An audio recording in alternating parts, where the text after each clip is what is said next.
This is the Hidden Killers podcast with Tony Brueski. Featuring author, psychologist, and daily contributor, Shavaun Scott. Shavaun, let's talk about Ruby Frank and Jodie Hildebrandt for a bit. I have to say shades of Daybell. Oh, you know? 110%. Man, the Ruby Frank with the attention-seeking, the very curated, blonde, attractive appearance, the superficial charm, but grandiose. 100%. And these kids could have been killed. I mean, this is horrifying. It brings tears to my eyes listening to what these kids have been going through. And just another really odd case coming out of the Mormon faith. Yes, that was not lost on me whatsoever when I heard that, because I'm almost making a tally over here in the studio this year of how many LDS cases are coming to light of parents or significant others doing horrible things to one another. Yeah. And I don't necessarily know if this is, necessarily tied to the Mormon faith, or if that kind of gives some sort of credence to the parenting style that she was exhibiting. A lot of people just looked at her on her online forum that she had there on YouTube, the 2.5 million people that subscribed to her. Some hated her, some loved her for her parenting style. I guess what we saw on the surface, one would describe it as kind of old school, how a lot of us adults who are over, 35 have been raised. And not really shocking on some of the things of, your child forgot their lunch? Well, maybe don't bring it to them. And then next time or forever, they will remember it. That didn't seem to be like cruel and unusual weird punishment or starving a child. Only now, if that had been a 12-year-old, I would agree with that. Yeah. But a 6-year-old, I mean, clearly her different. sense of, worlds of difference developmentally between a 6-year-old and a 12-year-old, even a 10-year-old. I can say, okay, I can see the rationale there. But 6 years old, they're not tracking their daily schedule. They're not thinking that way. And she did come off, and I've just seen video clips. Of course, I never followed her channel. I'd never heard of her before this, but very pious and holier than thou and strict. And I mean, it just made my skin crawl listening to the way she would film herself castigating the children and lecturing the children. Just really creepy and weird. It went beyond just being strict. That's for sure. Or trying to teach a lesson through some sort of, negative, behavior or some sort of negative action. But it was always just kind of on the cusp. It was, I would look at that and it's like, I don't think this is really, you're going to be arrested for any of this, but it was always kind of on that line. Then what we are now learning is that it did go far beyond that line off camera. How does someone have these double lives like this? And is this more common than we think, of individuals very heavy on social media, very into their appearance, that they're masking? The more they mask online, the better they look online, the more grandiose they appear online. Does that equate to the more dark and sinister home that they are going back to and holding with their children? I sure think it can be. It's the mark of a very scary personality disorder, this drive to appear so perfect and have all this media attention, and then hiding this very dark side. I think her niece is giving interviews now, and apparently this hooking up with this Jodie Hildebrandt, who's I would call her a would-be therapist, but more of a cult leader, who really has some sadistic qualities. And then they started what they were calling, I guess, a business together. But it looks a lot more to me like a cult, counseling agency. But the counseling was really focused on, oddly enough, preventing masturbation and sexuality being dangerous. A lot of talk about managing darkness and deception. This is just really hallmarks of some really scary stuff. And sort of like with Chad and Lori Daybell, when you put nutty people together, it just sort of amplifies and intensifies.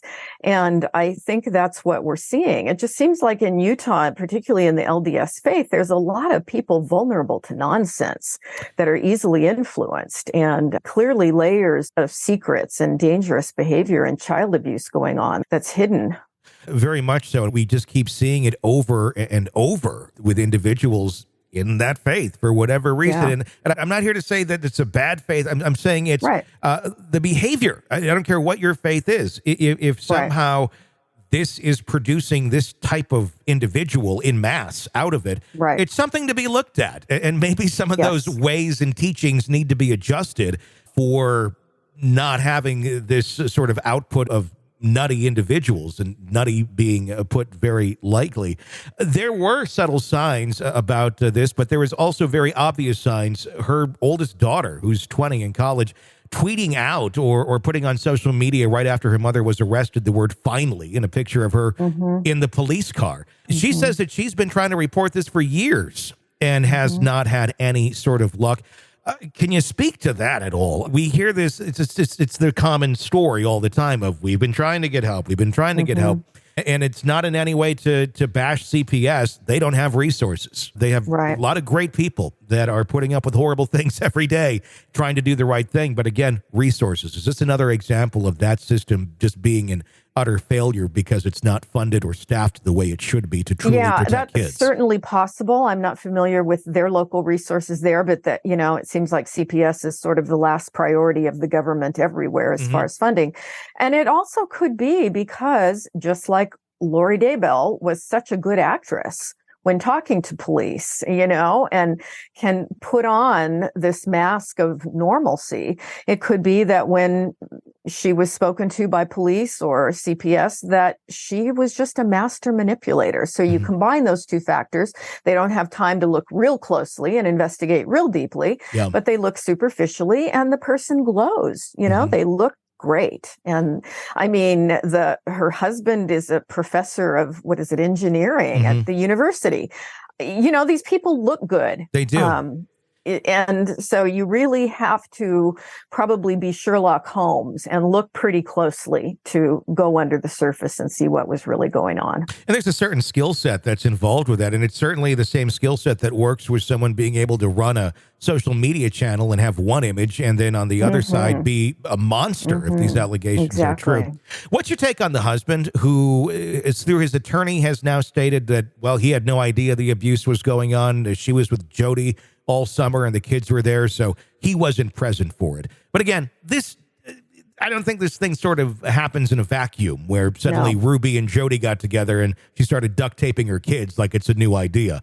Right. I do have to wonder what sort of situation the husband was in this, being complicit, being also a victim of the abuse of the wife, but not standing up as an adult and doing anything. What's your take from, I guess, the little that we know thus far? Yeah, it would be hard for me to frame an adult man who's a college professor of engineering as a victim. He clearly is an intelligent person and he's a well-resourced person and he's got money. So I would never use the word victim for him. Okay. But I understand why his attorney is saying that, right? They're trying to paint a better picture of him than probably what most of us would have right now. But I would guess that he's extremely passive and left most of the decisions as far as how the home was run and how the children were reared. He left it up to her and probably just, looked the other direction if there were things that might make most of us squirm, and didn't pay a lot of close attention, and maybe went along with the story that we've got this model family and she's a wonderful mother and all is well. And it was just easier for him to deny what was really going on. So at this point, it may be somewhat shocking to him because the blinders are off, so he may feel like a victim right now, but I don't think I could describe him as one.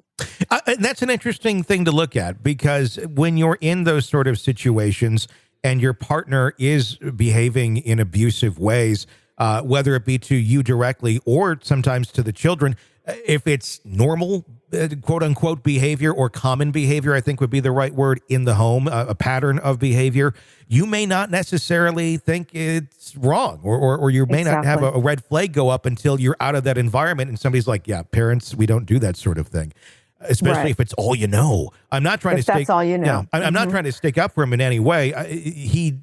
There should be consequences for this, I would think, if he was just standing by, letting mom duct tape the kids or whatever the hell is going on there. Does he hold accountability if he was that guy and like, well, mom can do whatever she wants and you just look the other way?